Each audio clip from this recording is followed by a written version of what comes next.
I'm your host, Carolyn Solo, LCSW, EMDR therapist, and mom of 3 daughters. Thank you for joining me. Hello, everyone. Welcome to episode 84 of the Future Template Parent Podcast. I am your host, Carolyn Solo, LCSW, PhD, EMDR consultant, business coach, and mom of 3 daughters. Today, I'm going to talk about 5 things you can do this week to make progress on booking your first intensive or your next intensive if you've already booked a couple or one. These are all things I advise my coaching clients to do, and they are all things that get results. So let's go. Number 1, networking, everyone's favorite. Identify and reach out to 3 potential referral sources. Okay, some ideas are 1, another intensive therapist in your state, just a great contact in general, and like a therapist buddy who's doing similar things. And if they're established, they will likely have people that they can't take on and need someone to refer to. Also, they might have a different niche population. So you might be a great option for them if your specialty is different than theirs. That's 1. 2, another therapist in your state. I mean, we want to stay in state in terms of, who you can work with. Although certainly with intensives, people can come to you from further away, but, start with in your state. And another therapist in your state who works with your ideal client, right? So that you can sell that therapist on how your intensive work will help that therapist work. If their client is really stuck and they're, not making good progress, an EMDR intensive could be a great option for them. And this could be true for you could talk to another EMDR therapist who doesn't offer intensives, or you could also talk to a more traditional talk therapist. These are great referral sources to have. And once this other therapist sees the kinds of outcomes that you're getting and how it's helping their practice run more smoothly, you have a great referral source to nurture for a long time. A third person is a psychiatrist of one of your current clients, right? Something that is best practice for so many reasons. Best clinical practice, but also best marketing practice. Make sure you get releases for the psychiatrists of your clients, because then it's a super easy way to reach out. You can say, in the email, hello, so-and-so, our mutual client has signed a release for me to speak to you about our work together. I'd love to just have a short chat to collaborate on, what we're working on in therapy and see how I can be supportive to you. So, right, obviously you're doing good quality of care by making that connection and talking about your client. And also you can explain on that call what EMDR intensives are. If you're doing one or you're about to offer one to your current, shared client, all the better. Talk about that. Again, the spin is this is going to help this psychiatrist's work, be a wonderful supplement, make things easier by having, good progress with their client, with your mutual client. These are all relationships to nurture over time, right? Like keep reconnecting with these people over time. One thing I'll say is please do not forget to follow up, or not forget, but do not neglect to follow up. If you don't hear back in 2 weeks, reach out again. If you don't hear back then, reach out after a month. If you don't reach out then, if you don't hear from them, 2 months. At that point, you can drop it.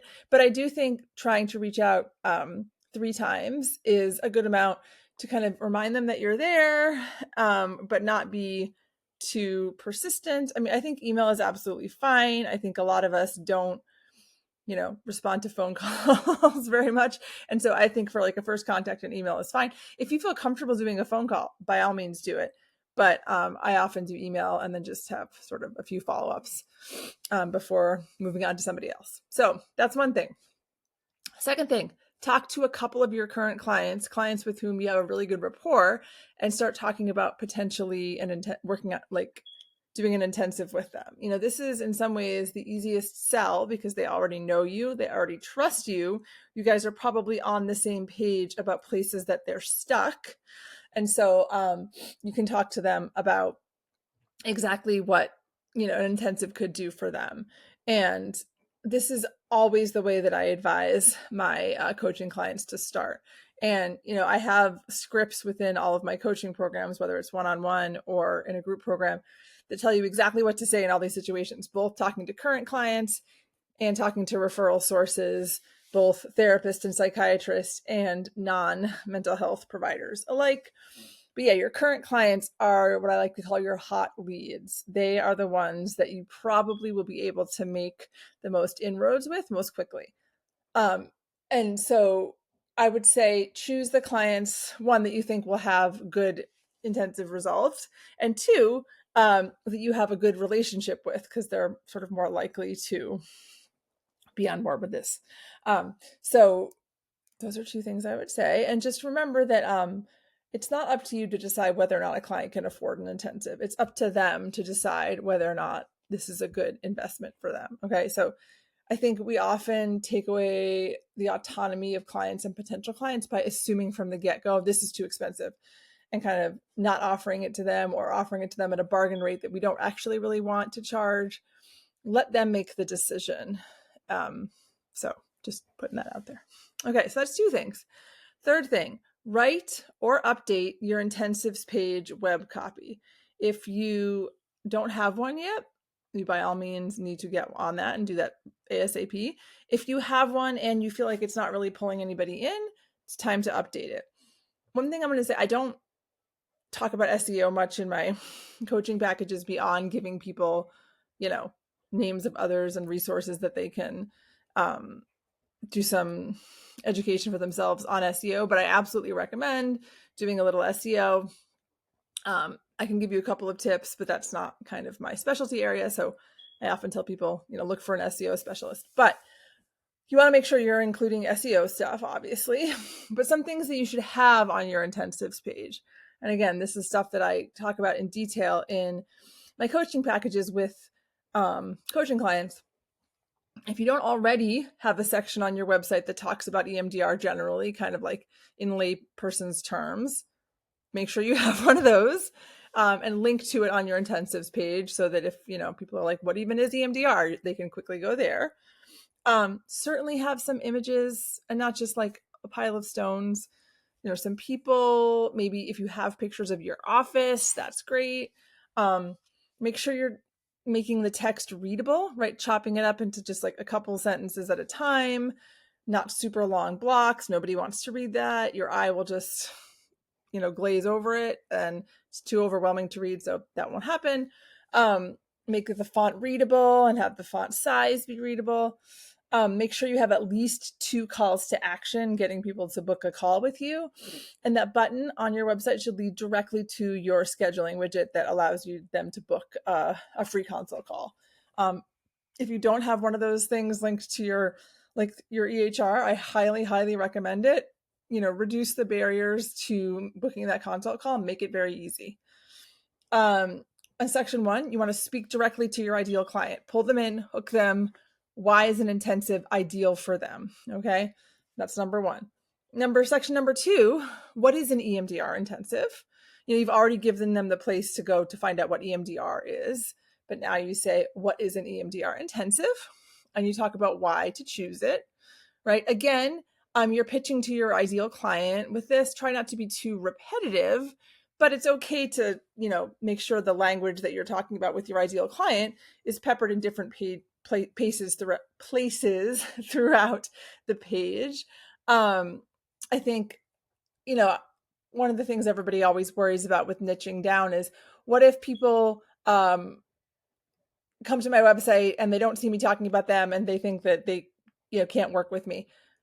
That may happen, but I think all of us know, in spite of the fact that we all have like a niche, we still get a few clients here and there who are not in that niche. Like, you might just have someone say, oh, here's Carolyn, you should call her about an intensive, and they might not even really go on your website that much. And, you're still going to get different people. So just don't, niching down is the way to go. Section 3, I would talk about what your intensive looks like in particular. What is it about your intensive offering that's unique? Talk about your office space. Talk about, the intensive workbook that you use. Talk about how you create a soothing environment for them. If you incorporate play therapy, talk about that. If you incorporate movement therapy, talk about that. If you incorporate art therapy, if you incorporate a lot of like mindfulness techniques, whatever it is, you want to build, so make them know what to expect and also make it sound really thoughtful and really thorough. Talk about how you follow up with them after the fact, kind of how you coordinate care with other providers. Just, I think that giving people a sense of this is a really coherent and well thought out experience really is, very, very appealing. And of course, talk about, how many days is it? How many hours per day? How do you divide up the day? Recommendations for taking time off of work or getting childcare and caring for yourself between. What can they expect in terms of outcomes? All that stuff. You want that to be in there. This is also where you should include your price and be transparent. Don't hide it. Don't make it tiny. Don't start talking about how you have payment plan. You could say if you have a payment plan, that's fine if you're comfortable with it. But don't start talking about, I offer a sliding scale, price, what it is, transparent, clear, visible. That's it. People can ask questions if they have them. Don't try to preempt those questions. It is kind of a blow to making you appear professional and confident in what you're offering. Then I would offer a short summary of the research on intensives just to give people a sense that, this is something that really is important and transformational, and also is kind of at the cutting edge of what is being offered in therapy, which I think it is. So give people a little bit of sense of that. There are going to be people who don't read that, but there are going to be people who think that's really important. So I think it's great to have that on there. Not at the top. You want to be pulling in, hooking clients at the beginning, but, sort of near the end. And then have a final call to action at the bottom. Okay. That's basically what I say should be on your webpage. This is stuff that I help other coaching clients write, and I edit for them. And I, really get nitpicky about how things should sound, what should go where. So that's something I work with coaching clients on. I also think another way is to join a consult group, an EMDR consultation group. A lot of us feel very isolated in private practice anyway. So this is a great place to connect with other EMDR therapists, and they're going to get to know you clinically, and they'll be much more likely to refer to you. There are lots of ways to find consultation groups. A lot of regions have regional associations for EMDRIA that often will host a free consult group.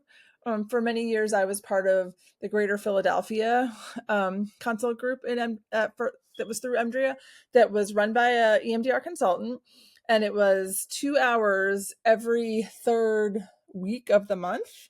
And yeah, I got to know those people well, and they got to know me well. There'd usually be about, 8 people on a call, and I definitely made connections there, got referrals there, and you not only create community for yourself, you're also able to establish yourself as an expert because people are coming for case consultation.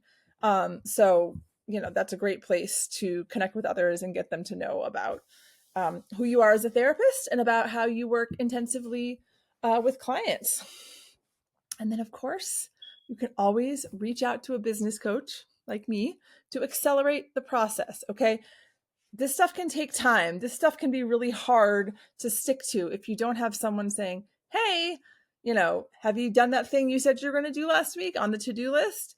I use a software with clients that keep, not software, like online program to help both of us keep track of what they're doing, what they've promised to do, if they've done it, when the timeline is. That has been unbelievably, I can't even say how transformational and essential that's been for my business growth, is not doing it alone and having someone who's been there before tell you how to get to the place that they're at and how to take the steps that are going to work. So I think that's absolutely essential, and I'm happy to be that person. You can reach out to me if you want to talk about any of that. So yeah, those are the 5 things I would say you can do this week to start moving towards booking your first intensive. Talk to 3 referral sources, pitch an intensive or, a longer session if that feels more comfortable to you, to a current client. Write or update your web copy on your intensives page.